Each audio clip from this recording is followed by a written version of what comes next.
उनीसँग सजाएका सपना, खाएका कसम हर पल याद बनिरहन्छ। प्रेमको महल चुलाएको थिए, जुन प्रेम रोमियो जुलियटको भन्दा माथि हुनेछ। तपाईको जीवन यात्रामा भएका अविस्मरणीय घटनालाई तपाईकै शब्दमा प्रसारण हुने एकमात्र कार्यक्रम मेरो आफ्नै कथा। उत्तरतिरबाट जुगल हिमालको चुचुरो चुमेर बग्दै आएको चिसो हावाले निशाको कपाल फरफराइरहेको थियो। उनी 32 पुतली स्थित घरको कौशीमा कपडा सुकाइरहेकी थिइन्। उनको घरको कौशीबाट पशुपति आसपासको श्लेषमान्तक वन देखिन्थ्यो। घरहरूको बीचमा कतै खाली स्पेसबाट अलि बागमती नदीको दृश्य पनि देखिन्थ्यो। पशुपति आसपास धुवा निस्केको पनि देखिन्थ्यो। रिङ रोडमा गाडीहरू गौशालाबाट एयरपोर्ट तर्फ गइरहेको र तिनले हर्न बचाएको पनि मज्जैले सुनिन्थ्यो। दर्शनार्थीहरूको चहल पहल पनि टाढैबाट महसुस गर्न सकिन्थ्यो। पवित्र पाशुपत क्षेत्रको त्यो परिवेश आफैमा दैविक थियो। शनिबारको दिन हो र निशा कपडा सुकाउन कौशीमा पुगेकी थिइन्। त्यही बेला कौशीमा एउटा बाँदर आइपुग्यो। पशुपति आसपासको जंगलबाट खानेकुरा खोज्दै त्यो बाँदर आएको थियो। गौशाला आसपासका क्षेत्रका घरका कौशीहरूमा बाँदर देखिनु सामान्य कुरा थियो, किनकि त्यो क्षेत्रमा बाँदर र मान्छेको सम्बन्ध सामान्य भइसकेको थियो। खानेकुरा दिएमा बाँदरहरू गइहाल्थे। बाँदर कौशीको पर्खालमाथि हिँड्दै निशाको नजिकै आयो। बाँदरसँग निशा खासै डराउन्न थिइन्, किनकि प्राय निशा बाँदरलाई केही न केही खानेकुरा दिन्थिन्। सायद निशालाई कौशीमा देखेर केही खान पाइने आशले त्यो बाँदर आएको थियो। निशा र त्यो बाँदर आमने सामने थिए। निशाले बाँदरलाई हेरेर मुसुक्क मुस्कुराइन्। बाँदरले पनि आफ्नो रातो मुखले अनौठो हाउभाउ प्रकट गर्यो। तर त्यो दिन निशासँग उसलाई दिने केही खानेकुरा थिएन। त्यो बाँदर कौशीको पर्खालबाट हिँड्दै एउटा यस्तो कुनामा पुग्यो। त्यो देखेर निशा निकै आत्तिइन्, किनकि निशाले कौशीको उत्तर पूर्वी कुनामा खाने पानीको कालो ट्याङ्कीमाथि आफ्नो सानो कालो रङको पर्स राखेकी थिइन्। त्यो पर्समा उनको मोबाइल फोन सेट र केही पैसा थियो। बाँदर त हेर्दै त्यो पर्स टिपेर पो भाग्यो। निशा आत्तिइन्। बाँदर बुरुक्क उफ्रिएर पल्लो घरको कम्पाउन्डमा रहेको अग्लो रुद्राक्षको बोटको टुप्पोमा पुग्यो। निशा कराउन थालिन्। बाँदरले उनको कुरा के सुन्थ्यो र? आखिर बाँदर न हो। उसले पनि त्यो पर्सको पोको भित्र कुनै खानेकुरा होला भनेर नै लगेको थियो। बाँदरले रुखको टुप्पोमा एउटा हाँगामा बसेर त्यो पर्स खोल्यो। पर्सभित्र केही खानेकुरा छ कि भनेर छामछुम गर्यो। 110 5 का नोटहरू निकालेर हेर्यो। खानेकुराहरू नभएकाले ती नोटहरूलाई फालिदिए। त्यसपछि उसले मोबाइल फोन निकालेर उल्टाई पल्टाई हेर्न थाल्यो। ठिक त्यसै बेला एक मोबाइल सेटमा भाइब्रेसन सहित रिङटोन बजेपछि बाँदरको सातो पुत्लो उड्यो। यो बहिनीको कहाँ पर्यो घर, भेट्ने भए मोबाइलमा फोन गर। रिङटोन यस्तो थियो। उसको हातबाट निशाको स्यामसुङ मोबाइल सेट भुइँमा खस्यो भने बाँदर आत्तिँदै भयभीत हुँदै त्यहाँबाट भाग्यो। मोबाइल सेट भुइँमा खसेको देखेपछि निशा झनै आत्तिइन्, किनकि त्यो मोबाइल सेट निशाका लागि महत्त्वपूर्ण थियो। केही दिन यता त्यही मोबाइलले नै निशाको जीवनमा केही खुसी ल्याएको थियो। त्यो मोबाइल फोनकै कारण निशाको जीवनमा नयाँ बहार आएको थियो। निशा दौडिँदै तल झरिन्। छिमेकीको घर कम्पाउन्डमा गइन्। रुद्राक्षको बोट मुनि कालो दुबो चौरमा खसेकाले मोबाइल सेट फुट्नबाट बचेको रहेछ। नजिकै गएर हेर्दा सेटमा त्यही रिङटन घन्किरहेको थियो। उनले हतपत्त फोन रिसिभ गरिन्। कल विवेकको रहेछ। यदि बाँदरको हातमा रहेको बेला विवेकको कल नआएको भए त्यो मोबाइल सेट बाँदरले टोकेर बिगार्न पनि सक्थ्यो, अलि पर कतै लगेर फाल्न पनि सक्थ्यो। दुबो भएको चौरमा खसेको थिएन भने मोबाइल बच्ने थिएन। यसरी विवेकको कलले निशाको मोबाइल दोस्रो पटक पनि जोगियो। उताबाट आवाज आयो, निशा म काठमाडौँ आइसके, तिमी कहाँ छौ? ल तुरुन्तै भेटौँ, विवेकले भने। निशा औधी खुसी भइन्। उनलाई लागेको थियो काठमाडौँबाट 500 किलोमिटर पर गाईघाटबाट उनलाई भेट्नकै लागि विवेक आउँदैनन् होला। फोनको भरमा मान्छेहरूले जे पनि भन्छन् भन्ने उनको सोच थियो। हुन्छ, उसो भई 32 पुतले आउनुहोस्, निशाले मस्किँदै भनिन्। ल म आधा घण्टाभित्र 32 पुतले आएर कल गर्छु, विवेकले भने। निशाको मुटु टुक टुक भयो। म तिमीलाई माया गर्छु। आधा घण्टाभित्र आउँछु भनेको छ, कतै आइहाल्ने पो हो कि? मलाई देखेर के भन्ला, मलाई कस्ती केटी ठान्ला भन्ने सङ्कोच पनि उनको मनमा पलाइरहेको थियो। उनलाई अझै पनि विवेक काठमाडौँ आइसकेको कुरामा विश्वास थिएन। हुन्छ, 32 पुतले आएर कल गर्नु, म लिन आउँछु, निशाले भनिन्। दुवैले कल इन्ट गरे। भान्सामा गएर निशाले दाल झानिन्।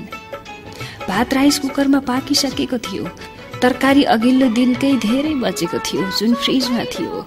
अचार पिसेर उनी हिरा काजी र मिश्री नानीलाई भेट्न उनको कोठामा गइन्। दर्शन बुबा, दर्शन बुबा, निशाले अभिवादन गरिन्। दर्शन दर्शन, हिरा काजी पत्नीले भने। बुबा, म आज केही बेर बाहिर जानु छ, दिनभरि आउँदिन होला। खाना सबै रेडी छ, खानु होला है, निशाले भनिन्। कहाँ जान लाग्यो? मिश्री नानीले सोधिन्। मेरो एउटा साथी विदेशबाट आउँदैछ, उसलाई भेट्न जान लाग्यो, निशाले भनिन्। केटा साथी कि केटी साथी? मिश्री नानीले जिस्किँदै सोधिन्।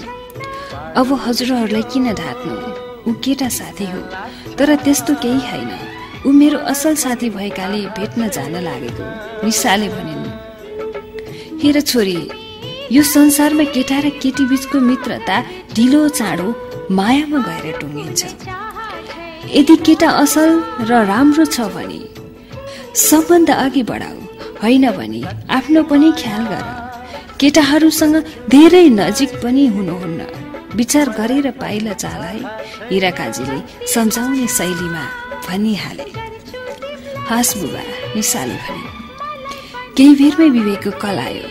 निशा, म द्वारिका होटल लिएर आएको छु, तिमी कहाँ छौ? विवेकले भने। निशालाई झनै डर लाग्यो, तर आफैले बोलाएपछि भेट्न जानु त परिहाल्यो। ल म आइहाले, निशाले भनिन्। अनि दौडदै दौडदै विवेक आएको ठाउँतिर गइन्। सानो गल्ली हुँदै जब उनी द्वारिका होटल लिएर पुगिन्, उनका पाइला टक्क अडिए। उनी बडो नर्भस भइन्। उनले देखिन् विवेक होटलको गेट नेरै उभिएका थिए। नीलो जिन्स प्यान्ट, कालो र सेतो चेक सर्ट, कालो रेबन चस्मामा सजिएका गोरो वर्णका अग्लो कदका ह्यान्डसम विवेकलाई देखेर निशा छक्कै परिन्। नजिकै पुगेर भनिन्, विवेक। विवेकले निशालाई तलदेखि माथिसम्म हेरे अनि मुसुक्क हाँस्दै भने, आखिर हाम्रो भेट भयो होइन निशा? भेट्न चाहेपछि भेट भइहाल्छ नि जिन्दगीमा, निशाले भनिन्। दुवै हाँसे। ल आज घुम्न जाऊ, तिमी आफू पनि नगएको ठाउँमा लैजाऊ, मैले नदेखेको कुनै मन्दिरमा लैजान्छौ भने पनि जान्छु। कहाँ घुम्न लैजान्छौ? विवेकले सोधे। त्यति टाढाबाट आएको मान्छेले घुम्न लैजाऊ भनेपछि निशाले कुनै पनि हालतमा नाइ भन्ने अवस्था थिएन। ठिकै छ, म स्वयम्भू गएको छैन, स्वयम्भू जाने त? निशाले भने। ओहो, स्वयम्भू त बडो रमाइलो ठाउँ छ भनेर सुनेको थिएँ, जाने नि, किन नजाने? अझ त्यसमाथि तिमी जस्तो असल साथी पाएपछि घुम्नुको मजै बेग्लै हुन्छ, होइन र निशा? निशा मौन रहिन्, मुसुक्क हाँसिन्। विवेक र निशा दुवै हिँड्दै हिँड्दै गौशाला चोकसम्म आए। त्यहाँ आएर उनीहरू रिङ रोड परिक्रमा लेखेको बसमा चढे, जुन बसमा उनीहरू महाराजगञ्ज, गङ्गबु, बालाजु हुँदै स्वयम्भूसम्म पुग्न सक्थे। बसमा भिड थियो, सिट कतै थिएन, तैपनि सहचालकले मानिसहरू कोचिरहेकै थिए। दुबईको व्यवस्थित यातायात सेवाको अनुभव बोकेर आएका विवेकका लागि काठमाडौँको बस यात्राको अनुभव बडो नमिठो लागिरहेको थियो। निशा र विवेक भिडमा कोचिएर कुनै बसमा भिड थियो, सिट कतै खाली थिएन।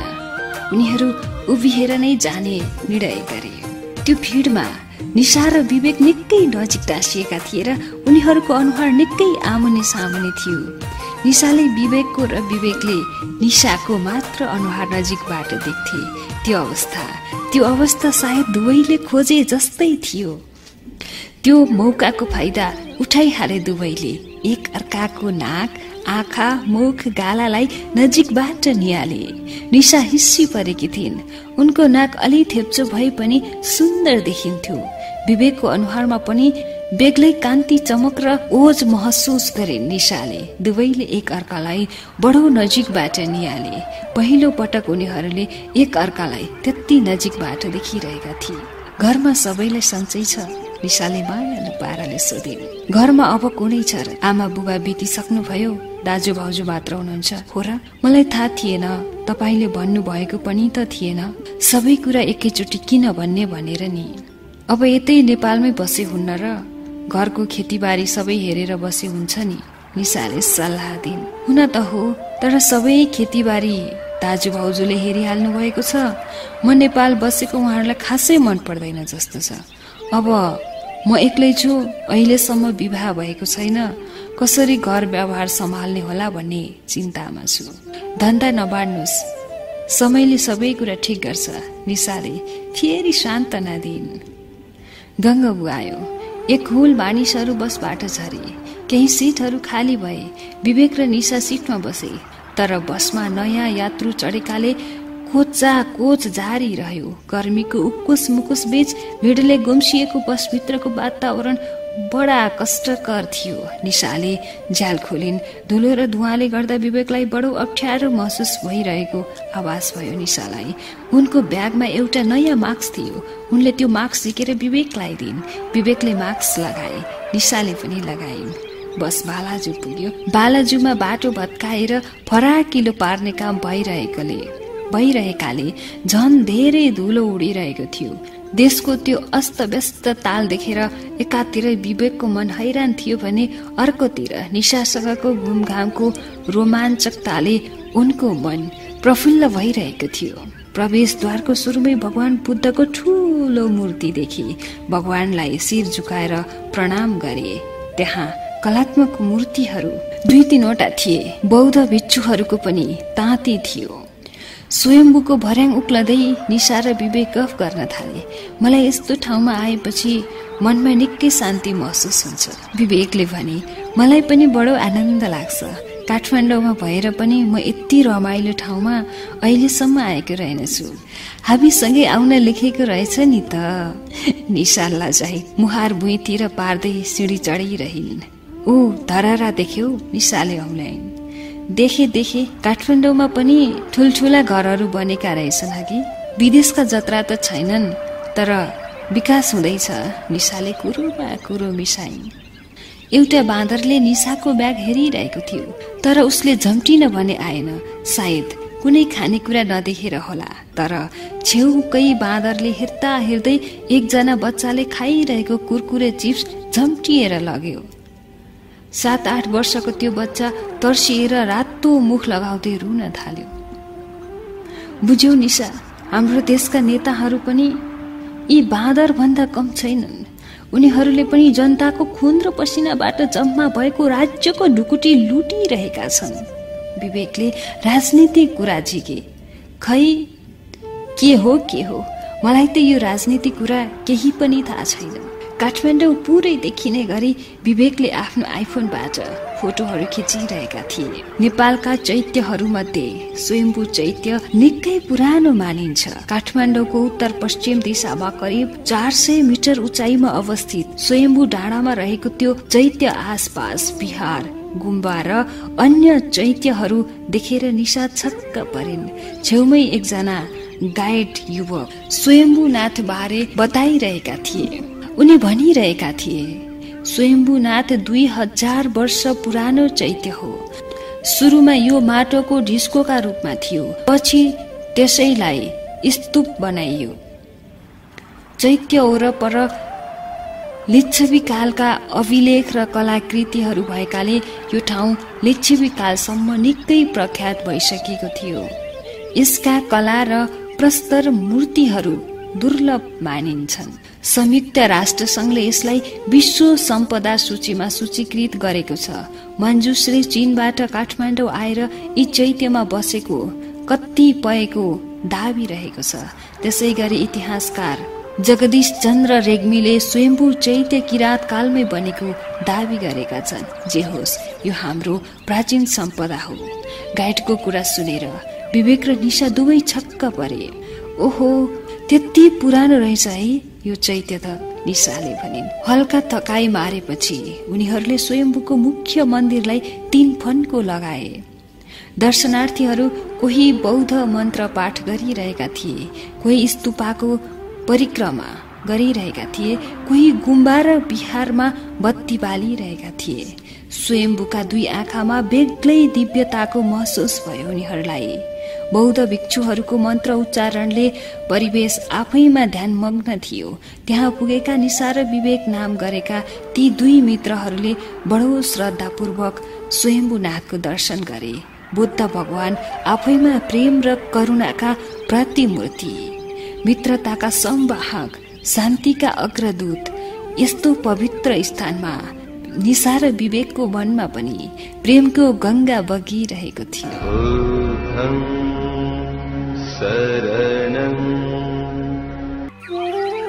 निशाले भनिन्, मन्दिर घुमेपछि जहिले पनि मन्दिरको शिरमा हेर्नुपर्छ। किन? के छ र त्यसमा? त्यस्तो केही छैन, तर मन्दिरको शिर हेर्नु राम्रो, निशाले भनिन्। के त्यसो गरेमा मागेको कुरा पाइन्छ त? मागेर त हेर्नुहोस्। विवेकले आफ्नो टाउको घुमाएर यसो माथि हेरे, केही बेर आँखा चिम्लिए अनि मुसुक्क मुस्कुराउँदै आँखा खोले। निशाले भनिन्, के माग्नु भयो त? विवेकले निशालाई तलदेखि माथिसम्म निहाले। मुहारमा बडो भावुक बिम्बहरू प्रकट भए। आँखा टोलाएझै पारेर विवेकले भने, मैले त निशालाई मागे। निशा लाजले रातै भइन्। उनको गुलाबी गाला झन गाढा भयो। लाजले नङ टोक्दै उनले भुइँ हेरिन्। विवेकलाई ठाडो आँखाले हेर्न सकिनन्। केही बेर मौन सन्नाटामा छायो दुवै बीच। उनीहरू हिँड्दै हिँड्दै त्यहाँ एउटा यस्तो ठाउँनेर पुगे जहाँ एउटा सानो जलकुण्ड रहेछ। जलकुण्डभित्र बुद्ध भगवानको मूर्ति रहेछ। त्यहाँ भाग्य जाँच्न सकिने एउटा खेल खेलिदो रहेछ, जसले पानी भित्रको त्यो बुद्धको मूर्तिमै सिक्का खसाल्न सक्छ। उसको मनोकांक्षा पूरा हुने विश्वास रहेछ। निशाले मनमा नै प्रभुसँग प्रार्थना गरिन्, हे प्रभु, म विवेकलाई मेरो साथमा रहेको सिक्का दिन्छु। उसले यो सिक्का बुद्धको मूर्तिमा पार्न सक्छ कि सक्दैन हेरौं। निशाले आफूसँग भएको सिक्का विवेकलाई दिँदै भनिन्, ल त्यो डबल बुद्धको मूर्तिमा खसाल्नुहोस्। यदि ठ्याक्कै मूर्तिमा पर्यो भने तपाई लक्की मान्छे ठहरिनुहुन्छ। विवेकले एकै पटकमा त्यो सिक्का बुद्धको मूर्तिमै पारिदिए। निशा औधी खुसी भइन्। त्यहाँ अरू धेरै दर्शनार्थीहरू पनि आफ्नो भाग्य जाँचिरहेका थिए, तर ती कसैको पनि सिक्का बुद्धको मूर्तिमा खसिरहेको थिएन। त्यहाँ सिक्का किन्न पाइँदो रहेछ। 100-150 रुपैयाँसम्मको सिक्का खसाउँदा पनि कतिपयको लक लागिरहेको थिएन। तर विवेक कस्तो लक्की, एकै पटकमा सिक्का ठाउँमै पुग्यो। झुकिएर संयोगले लक लागेको हो कि भनेर फेरि अर्को डलर दिएर भनिन्, ल यो पनि अघिकै ठाउँमा खसाल्नुहोस् त। ठाउँमै पार्छु भनेर त म भन्न सक्दिनँ, परेन भने बोर हुन्छ, तै पनि कोसिस गर्छु। नभन्दै दोस्रो पटक पनि सिक्का बुद्धको मूर्तिमै खस्यो। निशा खुसीले गदगद भइन्। उनलाई लाग्यो विवेक मान्छे लक्की रहेछन्। यस्तो लक्की मान्छेलाई साथी बनाउन पाएकोमा उनी औधी रमाइरहेकी थिइन्। पहिलो पटक भेट्दा पनि उनीहरू बीच पहिलेदेखि नै भेटे जस्तो व्यवहार भइरहेको थियो। मानव उनीहरू लामो समयदेखि एक अर्कालाई चिन्छन्। उनीहरू यो जुनीको मात्र होइन, पूर्व जुनीदेखि नै एक अर्कामा परिचित छन् जस्तो व्यवहार एक अर्काले गरिरहेका थिए। सधैँ देखिरहेकै मान्छे भेटे जस्तो लाग्यो दुवैलाई। विवेक र निशाको भेट पूर्व जन्मको प्रारम्भको खेल पनि त हुन सक्छ। मान्छे मरेर सबै कुरा नसकिने रहेछ। विवेक र निशाको भेट पूर्व जन्मको खेल पनि त हुन सक्थ्यो। मान्छे मरेर सबै कुरा नसकिदो रहेछ, जसले फेरि जन्म लिने रहेछ अनि अघिल्लो जन्मको कर्मको फल अर्को जुनीमा पनि भोग्नु पर्दो रहेछ। जुन ज्ञान विवेकले नेपालमा रहँदा नै कुनै धार्मिक गुरुबाट थाहा पाएका थिए। मलाई त तिमी द्वापर युगमा वृन्दावनमा कृष्णसँग प्रेम गर्ने गोपिनी चाहिँ लाग्छ निशा। विवेकले स्वयम्भूको ठाडो भर्याङ उर्लदै भने, म गोपिनी भए तपाईँ चाहिँ कृष्ण हो त? म गोपिनी भए तपाईँ चाहिँ कृष्ण हो त? निशा पनि मस्किँदै भनिन्, हो, सायद म कृष्ण थिए, तिमी राधा पो थियौ कि? ह्या, के कुरा गरेको होला? त्यस्तो पनि हुन्छ र? हुन्छ नानु, यस्तो हुन्छ। एकाएक नानु उच्चारण गरेको सुनेर निशा झन लजाइन्। विवेक उनको धेरै निकट हुन खोजिरहेका थिए। निशालाई पनि विवेकको बोली, व्यक्तित्व, व्यवहार मन परिरहेको थियो। यदि म राधा थिए भने त्यो जुनीमा तिमीले रुक्मिणीसँग किन विवाह गरेको त? निशाले मायालु स्वरमा सोधिन्। हेर नानु, रुक्मिणी भनेकी धर्मपत्नी थिइन्, राधा भनेकी प्रेमिका। प्रेमिका र पत्नीमा त फरक हुन्छ नि। किन त पत्नीसँगै प्रेम गर्न सकिँदैन थियो र? म अहिले पत्नी र प्रेमिका दुवै एउटैलाई बनाउन चाहन्छु। म एउटै गोपिनीलाई अपनाउन चाहन्छु। निशा लाजले रातो भइन्, मौन रहिन्, नङ टोकिरहिन्। उनलाई लाग्यो विवेकले त्यो कुरा आफैलाई भनिरहेका हुन्। यस्तै कुरा गर्दा गर्दै उनीहरू दुवै स्वयम्भूबाट तल झरेर सडकमा आए। भोक लाग्यो होला, केही खाउँ है, विवेकले भने। हुन्छ भन्दै दुवैजना छेउकै सुजता क्याफेमा छिरे। केही नास्ता मगाएर खाए। तपाईँ त्यति टाढाबाट मलाई भेट्न भनेर आउनुभयो, मैले तपाईँलाई घुमाएँ। मैले खुसी बनाउन सके कि सकिन कुन्नी? रमाइलो त भयो होला नि? निशाले सोधिन्। हरियो टाइट टप्स अनि कालो लेगिजमा निशाको सौन्दर्य खुलेको थियो। उनले आफ्नो कपाललाई पछाडि क्लिपले बाँधेकी थिइन्। हल्का गुलाबी लिपस्टिक र आँखामा गाजल उनलाई सुहाएको थियो। विवेकलाई निशा मन परिरहेको थियो। साथै निशाको कोमल मनप्रति श्रद्धा भाव पनि जागिसकेको थियो। साथसाथै स्वच्छ प्रेमको धारा पनि बगिरहेको थियो। विवेक त प्रेमको त्यो गंगामा पुरै डुबिसकेका थिए। निशा चाहिँ फुकी फुकी कदम चालिरहेकी थिइन्। स्त्रीको स्वभाव नै त्यस्तै हुन्छ। उनीहरू प्रेमको मामलामा हतार गर्दैनन्। हतार गर्ने त पुरुषहरूले नै हो, किनकि स्त्रीको दाँजोमा पुरुष धेरै आक्रामक हुन्छन्। मलाई एकदमै रमाइलो भयो आजको यो घुमघाम। मेरो जीवनको सबैभन्दा खुसीको क्षण हो, विवेकले भने केही बेरमै। खै तिम्रो हात हेरौ त। निशाका हातहरू कोमल र सुन्दर थिए। औँलाहरू मिलेका, हल्का गुलाबी नङ पोलिस लगाएकी थिइन् उनले।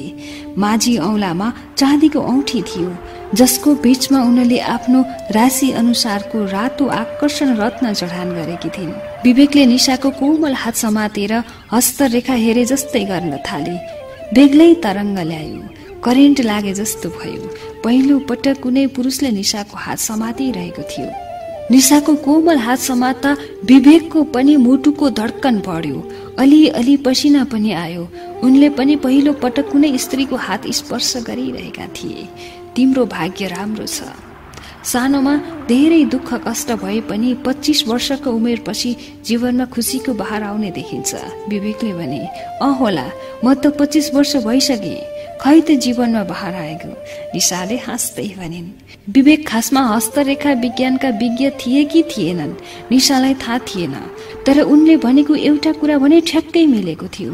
निशाले सानोमा धेरै दुःख कष्ट भोग्नु परेको थियो, त्यसैले 25 वर्षपछि खुसीको बहार आउने भविष्यवाणी पनि सही नै हुने हो कि भन्ने उनलाई मनमा नै आशा पलायो। हुन पनि निशाले भर्खर 25 वर्ष पूरा गरेकी थिइन् र उनको जीवनमा विवेकको आगमनसँगै खुशीका संकेतहरू देखिन थालेका थिए।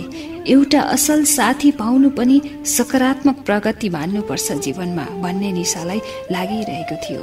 सानोमा तिमीले धेरै दुःख पाएको देखाउँछ है हस्तरेखाले त, विवेकले भने। निशाले आफ्ना पुराना दिनहरू हल्का याद गरिन्। त्यसपछि दुवैजना बाहिर निस्किए र बिदा हुने बेलामा विवेकले भने घर पुग्न साथ फोन पाऊँ है? हुन्छ हुन्छ फोन गर्छु निशाले भनिन्। एउटा बस चढेर निशा गौशालातिर लागिन् भने विवेक कलङ्कीतिर लागे। बिदा हुँदा एकले अर्कालाई ओझेलमा नपर्दा सम्म हेरी र हात हल्लाइरहे। निशाको मनले भन्यो के यो माया हो?